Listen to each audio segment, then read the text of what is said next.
ഹരികൃഷ്ണ. ഓം നമ ശിവായ. ഇന്ന് രുദ്രാഷ്ടകത്തിൻ്റെ 2ാം ശ്ലോകം സമർപ്പിക്കുന്നു. നിരാകാരമോങ്കാരമൂലം തുരീയം ഗിരാജ്ഞാനഗോതീതമീശം ഗിരീശം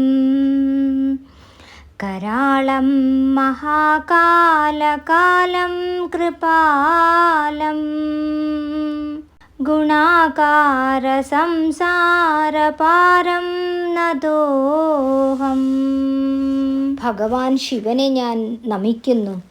രൂപമില്ലാത്തവനും സൃഷ്ടിയുടെ മൂലകാരണമായ ഓങ്കാരത്തിൻ്റെ മൂർത്തിയായവനും ബ്രഹ്മം അനുഭവിക്കുന്ന 4ാമത്തെ അവസ്ഥയിൽ ലയിച്ചവനും വാക്ക്, ബുദ്ധി, ഇന്ദ്രിയങ്ങൾ എന്നിവയ്ക്ക് അതീതനും കൈലാസത്തിൻ്റെ നാഥനും വിക്രാൽ, മഹാകാൽ എന്നിവയേക്കാൾ ശ്രേഷ്ഠനായവനും കരുണാനിധിയും ലൗകിക അസ്തിത്വത്തിനപ്പുറത്തേക്ക് ഭക്തരെ കൂട്ടിക്കൊണ്ടുപോകുന്നവനുമായ ആ ഭഗവാൻ ശിവനെ ഞാൻ ആരാധിക്കുന്നു.